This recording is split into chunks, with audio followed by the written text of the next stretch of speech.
이스라엘이요 지난 2월 28일에 있었던 제1차 공습 말고 이번에 2차 참수 작전을 했다는 겁니다. 그래서 그 올해 68세인 알리 라리자니라고 사실상 지금 그 이란의 실권자인 사람이 있습니다. 안보 수장이라고 이제 흔히 이렇게 하는데 라리자니하고 또 한 명이 있는데 골람 나자 솔레이마니 이렇게 두 사람을 제거했다. 각각 다른 공습을 참수작전을 통해서 이렇게 발표를 했습니다.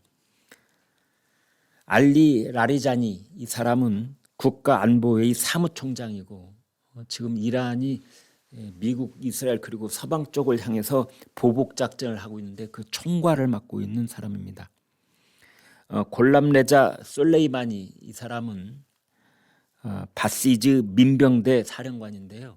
그 이란의 그 이 민간인 시위대들을 학살한 그 주범으로 꼽히는 사람입니다.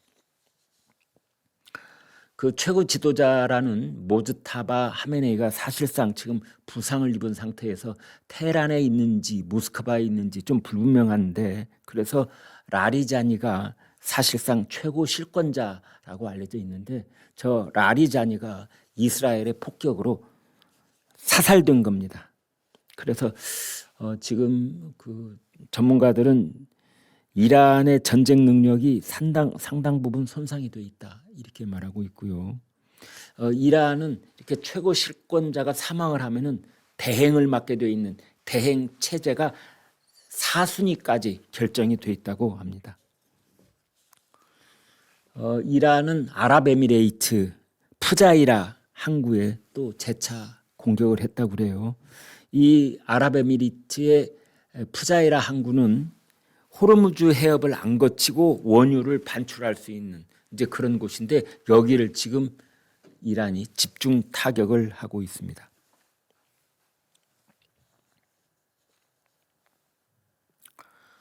뉴욕타임스가 단독으로 특종 보도를 했는데 지금 테헤란에서는 군부 강경파하고 온건파 사이에 치열한 권력 싸움이 있었다.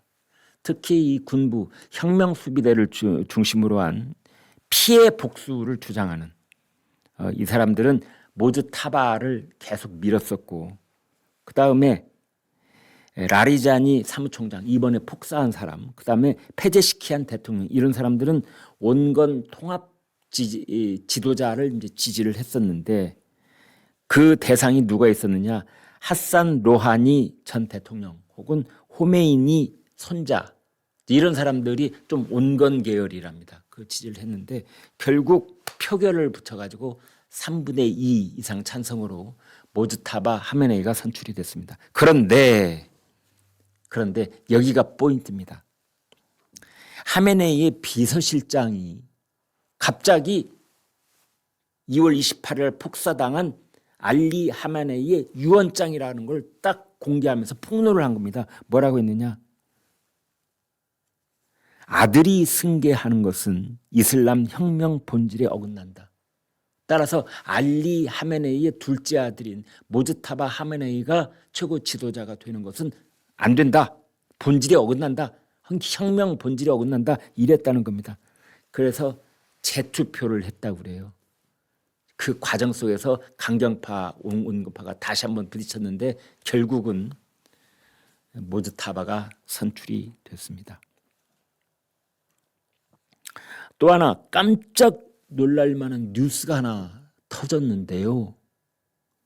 뉴욕타임스 말고 이번에는 뉴욕포스트 신문도 굉장히 그 전통 있는 유력 언론입니다.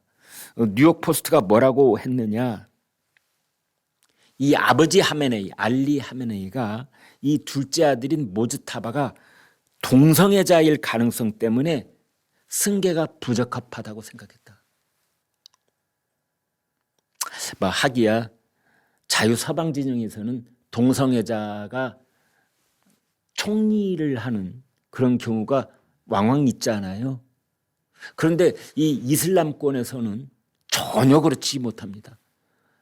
동성애자가 최고 지도자가 된다는 건 상상도 할 수 없는 일일 텐데 그래서 그 아버지 알리 하메네이가 둘째 아들 놈이 동성애자다 이런 생각 때문에 너는 안 돼라고 했다는 겁니다. 이런 내용을 미국의 정보 당국이 트럼프 대통령한테 보고를 하자 트럼프가 그걸 보고 크게 웃었다고 합니다.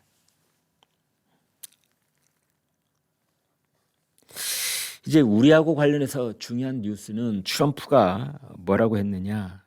분노의 소셜미디어를 쏟아내고 있는데 나토 지원 필요 없다. 일본, 호주, 한국도 마찬가지다.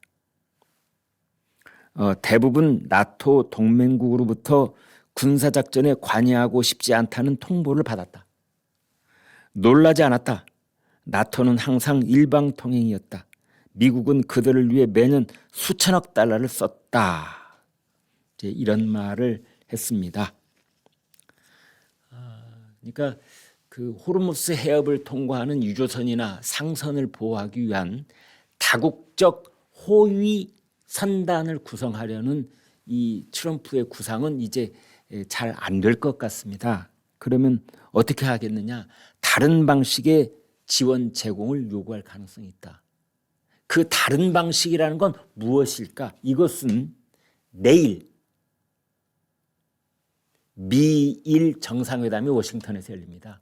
트럼프하고 다카이치하고. 그때 일본이 무엇을 약속하는지를 보면 그 미국과 일본 당국자들이 협의한 내용이 내일 밝혀질 것이다. 지금 아마 이 시간쯤 열심히 뭔가 협의를 하고 있을 텐데요. 그래서 지금 한국도, 영국도, 프랑스도, 독일도, 호주도 사실은 미일 정상회담 다카이치 입만 쳐다보고 있다. 그런 얘기가 나옵니다. 지금 일본 입장에서는 전투 지역에 자위대를 파견하는 건 불가능하다. 법적으로 장애가 너무 많다. 이제 그 핑계가 그겁니다. 일본은 법률적으로 그게 안 되게 돼 있다. 그래서 전투가 다 끝난 다음에 종전이 이루어지고 난 다음에 뭔가 지원 부대를 보내는 것을 검토하고 있다. 그 흔히 하는 얘기가 일본은 법률적 틀 안에서 할 수 있는 것과 법률적 틀 안에서 할 수 없는 것을 엄격하게 구분하겠다. 이런 식으로 얘기하고 있습니다. 여기에 아주 중요한 개념이 있습니다. 일본에는 두 가지 개념이 있어요. 존립 위기 사태냐. 이건 저희가 만들어낸 말이 아니고요. 일본 법률에 나와 있는 용어입니다. 존립 위기. 같은 한자권이니까 뭐 번역할 필요도 없습니다. 그냥 한자 읽으면 존립 위기 이렇게 돼 있습니다. 존립 위기 사태냐. 아니면 중요 영향 사태냐. 존립 위기라고 하는 것은 대만에서 유사시 대만에 어떤 이 중국의 침공이 이루어진다든지 대만을 해상을 완벽하게 100% 봉쇄해버리는 이런 일이 벌어진다든지 그러니까 대만 유사시 그런 사태가 발생하면 일본은 그것을 존립 위기로 보겠다라는 것이 다카이치 정부의 지금 입장인 겁니다. 반면에 지금 이란 중동에서 벌어지고 있는 일은 존립 위기까지는 아닌 것 아니냐. 이거는 중요 영향 상태다. 중요하게 영향을 끼칠 수 있는 사태인 것이지 존립을 좌우하는 그런 사태는 아니다. 이게 이제 일본 법에 근거한 판단 두 가지입니다. 그래서 대만 유사시는 존립 위기, 중동에서 전쟁이 일어나면 그것은 중요 영향 사태. 이렇게 본다는 겁니다. 중요 영향 사태일 경우에는 보급, 군수, 수송 이런 것들을 이제 지원한다고 하는 것입니다. 결국 일본도 자칫 한 발자국 잘못 내디디면 이란과 적대 관계가 되는 건데 이제 그런 사태를 최대한 늦추려거나 피해가려고 할 겁니다. 그런데 지금 일본이 이 물속에 있는 기뢰를 제거하는 능력이 세계 톱이랍니다. 2차 세계대전이 끝난 다음에 일본 열도 주변에 있는 기뢰들을 다 제거했을 때 그때 기술이 한번 비약적으로 발전했고요. 1991년 걸프전 때도 그때 일본의 최첨단 기뢰 제거 장비와 그 기술진들이 페르시아만에 파견된 적이 있답니다. 그래서 이제 이게 끝나고 나면 일본의 기뢰 제거팀이 거기에 투입될 가능성은 있다라는 거고, 지금 이제 이재명 정부는 중동전이 장기화될 것에 대비해서 차량 오부제 도입하고 검토하고 있고, 그다음에 전쟁에 대비하는 추가 경정 예산을 편성하겠다, 뭐 이런 얘기가 나오고 있습니다.